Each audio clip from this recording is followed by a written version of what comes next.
सभी भाई बहनों को जय मसीह। आपका स्वागत है हमारे इस वीडियो में। तो आज मैं आप लोगों के लिए लेकर आई हूँ प्रार्थना, क्योंकि आज हमारे जो भाई बहन हैं वो बहुत दुख में, परेशानी में, समस्या में हैं।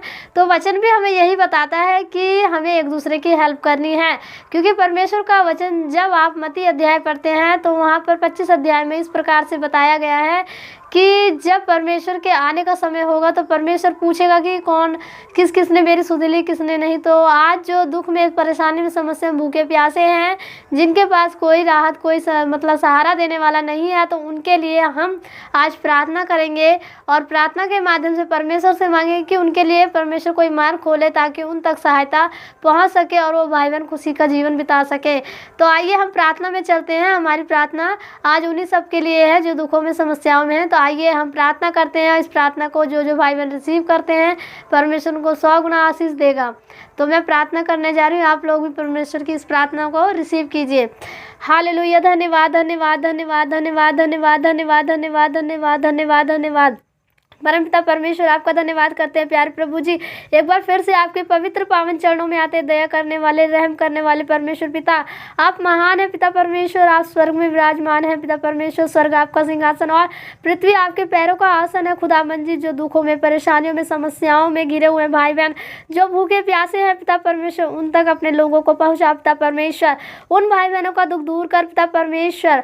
हे पिता परमेश्वर, आप दयालु परमेश्वर हैं पिता। बगैर आपकी इच्छा के हम किसी की हेल्प कर नहीं सकते पिता परमेश्वर। आप लोगों के मन में डालिए कि हम वो उनकी हेल्प करें पिता परमेश्वर। धन्यवाद करते पिता परमेश्वर। एक भी जन भूखा प्यासा न रहने पाए पिता परमेश्वर, आपके सामर्थ्य नाम से पिता परमेश्वर। आपका वचन बताता है कि जो मेरे धर्म और राज्य की खोज करता है उसे संसार की वस्तुएं मिल जाती है पिता परमेश्वर।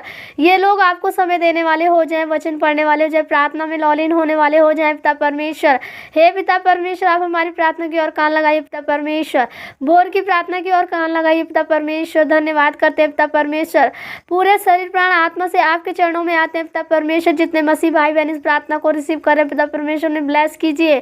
उनके बिगड़े कामों को बना दीजिए पिता परमेश्वर। उनके बिजनेस में जो भी घाटा हुआ है पिता परमेश्वर, उसे लॉस को पिता परमेश्वर, उस लॉस को पिता परमेश्वर फायदे में बदल दीजिए पिता परमेश्वर।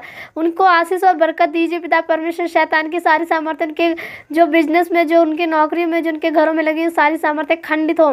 होली फायर पिता परमेश्वर। वो पवित्र आत्मा एक एक जन को छू ले। वो पवित्र आत्मा टच कर, आपका अनुग्रह, आपकी आशीष बरसे पिता परमेश्वर। आकाश की झरोखे खोलकर एक एक जन को ब्लेस कर पिता परमेश्वर। पवित्र आत्मा जी आइए, आप हमारे बीच में डेरा कीजिए, क्योंकि आपने अपने वचन में कहा है कि मैं मनुष्य के बीच में डेरा करूंगा। जहाँ 2 या 3 जन होते हैं वहाँ आपकी अनॉइंटिंग होती है पिता परमेश्वर। आइए पिता परमेश्वर, एक एक जन को ब्लेस कीजिए पिता परमेश्वर। धन्यवाद करते हैं प्यारे प्रभु जी।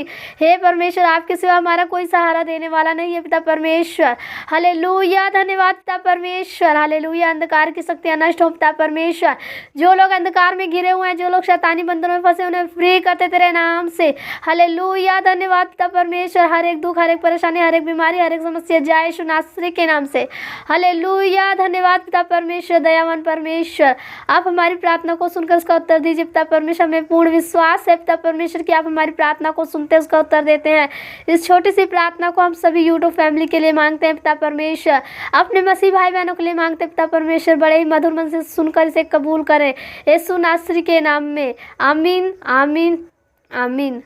तो मेरे प्रिय भाई बहनों, हमने जैसे प्रार्थना की, आप लोग भी प्रार्थना कीजिए। परमेश्वर सबको अनुग्रह और आशीष देगा और परमेश्वर दयालु है। तो हम ये चाहते हैं कि अगर हम किसी की हेल्प कर सकते हैं तो हमें हेल्प करनी चाहिए, और हम प्रार्थना के द्वारा भी हेल्प कर सकते हैं, और आर्थिक मदद भी हम अगर किसी की करना चाहते हैं। अगर आप लोग अपने दान और दशमांश किसी की हेल्प के लिए अगर देना चाहते हैं, डोनेशन, तो आप दे सकते हैं। लेकिन मैं आपसे यही कहूँगी कि अगर आपको विश्वास है तभी आप ऐसा कीजिए। अगर आपको परमेश्वर का आत्मा कहता है कि हाँ, हमारे पास आपके दान दशमांश आने चाहिए, अगर हम सही यूज़ कर रहे हैं, परमेश्वर का आत्मा सही बताएगा आपको, तभी आप दीजिए। और इस तरीके से आप अकाउंट नंबर में, जैसे अगर आप लोग मांगते हैं अकाउंट नंबर और उसमें आप सेंड करते हैं, तो ऐसा कुछ भी मत कीजिए। आप हमसे बातचीत कीजिए और हम पूरी बात करने के बाद ही आपके डोनेशन को लेंगे, ताकि आपका आत्मा गवाही दे कि हाँ ये सही कामों के लिए लगेगा, विश्वास के द्वारा, क्योंकि हमें लोभ लालच नहीं है, हम आपके पैसों का अनर्गल यूज़ नहीं करना चाहते, हमें परमेश्वर का भय है। हम यही चाहते हैं कि जो लोग दुखों में परेशानी में विधवाएं बहनें हैं, जो कंगाल गरीब हैं, जिनके पास कोई मदद नहीं पहुंच रही है, उन तक हम छोटी छोटी मदद पहुंचाएं, उन्हें परमेश्वर का सुसमाचार सुनाएं और उनका विश्वास बढ़ाएं इस तरह की सहायता मदद करके। तो इस वीडियो में इतना ही बताना चाहूँगी और आप प्रार्थना में लगे रहिए, परमेश्वर का आत्मा सही डायरेक्शन में आपको लेकर जाएगा। इस वीडियो में इतना ही, ऐसे ही अगले वीडियो में मिलूंगी आप सभी के साथ, तब तक के लिए जय मसीह।